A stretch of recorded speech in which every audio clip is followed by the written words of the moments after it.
We're going to talk a little bit about what really is the director's role and what's not. So the obvious, easy answer is that the director is responsible for what goes on the screen that people see.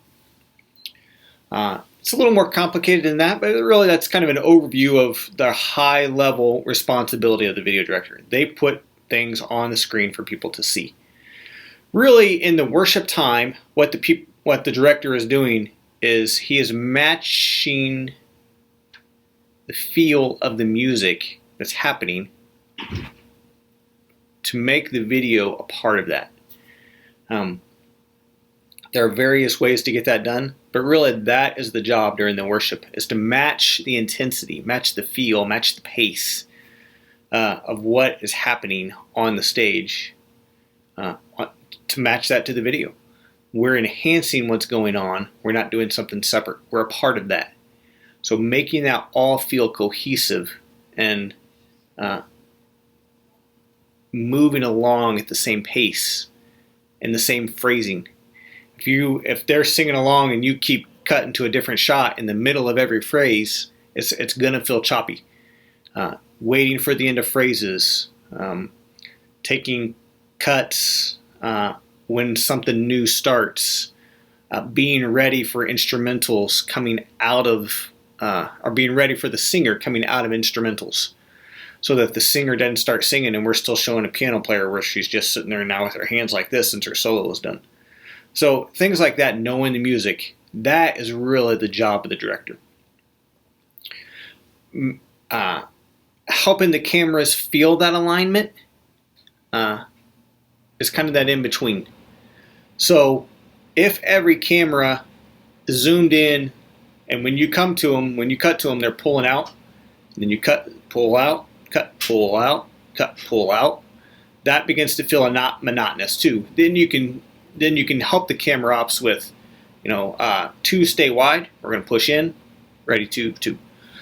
So some of that is your role with helping the camera ops get the feel.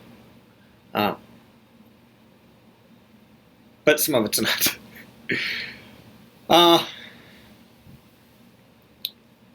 Two logistical things I think are your role. One is the recordings in this room. The recordings are the video director's responsibility to start at some point during the countdown.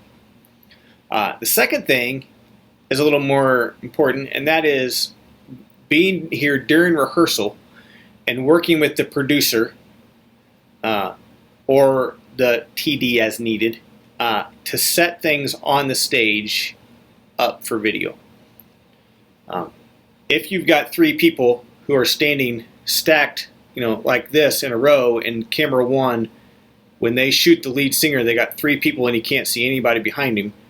Work with the producer to scoot one of those people to either side, so that when you shoot camera one, you've got a guitar here in the background and a drummer here in the background.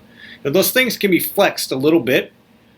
Working with the producer to feel those things out is part of the video director's role. Having said that, you need to be here for rehearsal to see those kind of things. That's not something you can see 3 minutes into the first song and be like, oh, I should go tell them to change that. You need to be here working with the camera ops saying, hey, camera one, show me your shot. If you shoot that lead singer, what do we have in the background? What could we move to make this shot more interesting? Or camera three, if we shoot this two shot of the singers, what do we have in the background? What could we have in the background?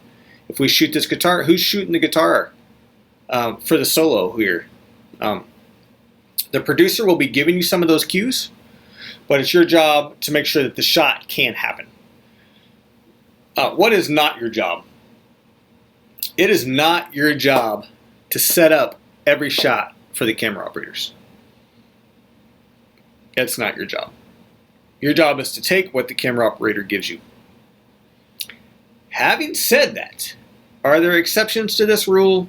Yes, there are. Is it still a rule? Yes, it is. There is too much going on for the video director to try to direct every shot and stay in pace and stay on time and stay focused with what is happening on the stage. You physically cannot do it. You have to trust your camera ops that you set up the shots during rehearsal so that they know what to shoot, so that you're not directing them every step of the way. Your camera ops should know, here's my 1 shot, here's my 2 shot, here's my 3 shot. On the rare occasion, I'm going to take this 4 shot. But you've got to set that up in rehearsal. So you should not be saying, camera 1, give me the lead singer.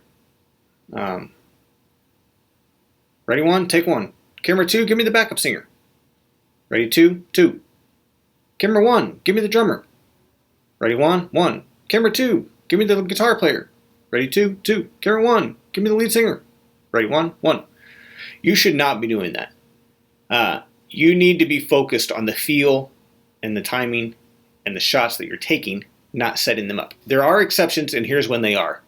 If you see something coming, the song slows down, and you see, I could make a moment that will enhance this song if I have to push her off to the right as I bring in this 3 shot here. You could direct camera 2 to say 3, 2, rack her and push her off to the left. And then you could fade in 3 as 2 does that. You cannot direct that. You will be behind. You'll be missing the next thing that's happening if you direct it. You can call it, but you can't be ready to move. Rack 'em, rack 'em, rack 'em, rack 'em. 3, here you come. 3, you're in. You're behind now. You've already missed the next shot, which we're going to cover in the next video, by the way, living in the future. So that's kind of my big don'ts. Don't direct the camera ops once they're live. Don't set up every shot. Do live in the music. You're just as much a part of that music as you are in the video.